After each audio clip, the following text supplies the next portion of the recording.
C'est avec un réel plaisir que je me retrouve parmi vous ce matin pour présider l'atelier qui a pour thème Finance islamique et l'approche de la Bible en matière de pouvoirisation, autonomisation économique.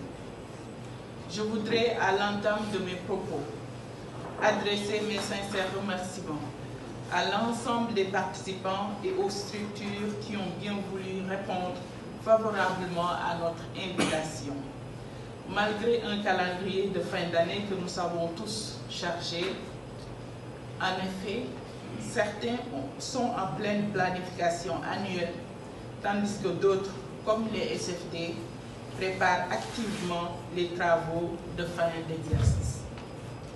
Votre présence parmi nous témoigne de votre engagement à nos côtés pour qu'ensemble, nous créions un environnement de la microfinance islamique incitatif et durable au Sénégal.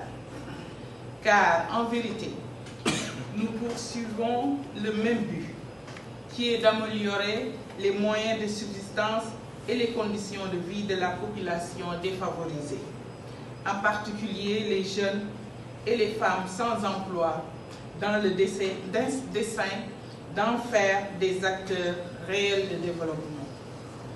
Cet atelier a justement pour objectif de nous montrer les différentes approches de la BID pour parvenir à la pouvoirisation en vue d'une autonomisation économique. Mesdames, Messieurs, depuis son lancement officiel en 2018, le programme a déployé de gros efforts pour l'atteinte des objectifs qui lui sont assignés. En effet, fidèle au cadre logique du projet, nous avons travaillé à faire avancer les objectifs intermédiaires inscrits dans les différentes composantes du programme, à savoir soutenir le développement d'un cadre réglementaire favorable à la microfinance islamique, renforcer les capacités des bénéficiaires intermédiaires et finaux du programme, mobiliser la ligne de financement Moudaraba restreinte. Pour ce qui est du développement du cadre réglementaire, il faut dire qu'à peine avions-nous démarré nos actions de plaidoyer, la BCEAO publiait les instructions 05-2018 et 03-2018 relatives respectivement aux caractéristiques techniques des opérations de finance islamique et aux dispositions particulières applicables au système financier décentralisé. Dans la foulée, notre Assemblée nationale votait la modification de l'article 6 de la loi communautaire numéro 2008-47 qui devient la loi 2019-06. Ainsi, en plus des opérations de collecte, d'épargne, d'octroi de crédit, de transfert d'argent et d'engagement par signature, les SFD peuvent aussi faire des opérations de finance islamique. Cependant, la loi impose une autorisation préalable pour l'ouverture d'un guichet islamique. Dès lors, nous avons pu remarquer que beaucoup de SFD ont des difficultés pour finaliser leur dossier de demande d'autorisation, en atteste le taux de rejet assez important des dossiers. C'est dans ce cadre que nous avons décidé de les accompagner par des experts dans ce processus pour plus de succès.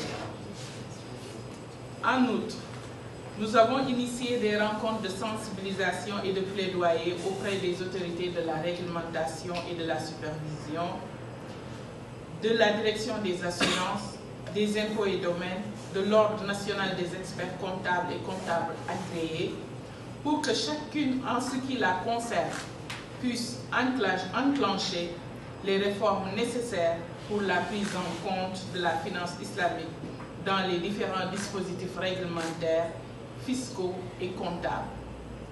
D'ailleurs, nous espérons très prochainement la publication de nouveaux textes sur la comptabilité et sur les ratios prudentiels, assurant ainsi le parachèvement du cadre réglementaire. En ce qui concerne le volet renforcement de capacité des bénéficiaires, le programme a mené plusieurs campagnes de sensibilisation auprès des autorités locales, des acteurs de développement à la base, des jeunes, des femmes et des micro, petites et moyennes entreprises. En effet, des comités régionaux de développement CRD ont été organisés dans toutes les régions du Sénégal et des visites de courtoisie auprès des guides religieux avec comme objectif la mobilisation de tous les acteurs autour de l'objectif rappelé plus haut. Mesdames, Messieurs, chers participants, le programme ne s'est pas limité à la sensibilisation des Sénégalais, car le faible taux d'absorption des fonds alloués à certains programmes similaires nous a poussé à lancer une plateforme d'enrôlement des projets. Des guichets sont ainsi ouverts à Dakar, Diourbel, Kaffrine, Matam, Fatick et à Kaolack pour recevoir des porteurs de projets, leur prodiguer des conseils et enrôler leurs projets charia compatibles. Ces projets sont mis à la disposition des SFD participants après un premier filtrage de nos services techniques et de notre comité de conformité chariatique, communément appelé Sharia Board. Par ce dispositif, nous espérons assurer un taux d'absorption de la Moudaraba restreinte et atteindre rapidement les objectifs du programme. Last but not least, le cabinet d'assistance technique a démarré ses travaux et a produit ce jour 5 livrables, parmi lesquels la formation dont ont déjà bénéficié tous les acteurs de l'écosystème à travers 18 sessions animées par des experts de haut niveau en finance islamique. L'autre livrable attendu est sans nul doute le recrutement d'un éditeur pour la mise à disposition d'un logiciel adapté aux opérations de finance islamique. Mesdames, Messieurs, chers participants, avec tous ces efforts, le promis devra naturellement impacter la collectivité. Par ailleurs, l'ouverture de la plateforme d'enrôlement a aussi accru l'espoir des porteurs de projets et recommande inexorablement une mise à l'échelle du programme. Au surplus, pour pallier le retard de la mise en place de la ligne de financement de la BID, le programme a entamé en 2020, avec la bénédiction de celle-ci, une campagne test de la Mourabaha avec ordre d'achat à travers des SFD volontaires. Ainsi, une enveloppe d'environ 2 milliards a permis de financer des milliers de petits projets par ce biais avec des ressources de l'État du Sénégal. L'engouement suscité par ce test confirme manifestement l'adhésion massive des populations en cette forme de financement. Mesdames, Messieurs, chers participants, permettez-moi à présent de saluer et magnifier la présence de la BID, dont la mission constitue, à n'en point douter, une très bonne opportunité pour booster davantage le programme. En effet, le déplacement d'un responsable de haut niveau et non moins expert en matière de pouvoirisation en est une parfaite illustration. C'est pourquoi nous espérons que les mois qui suivront, pour ne pas dire les jours, qu'une bonne partie de cette ligne tant attendue sera libérée et que les financements pourront enfin démarrer.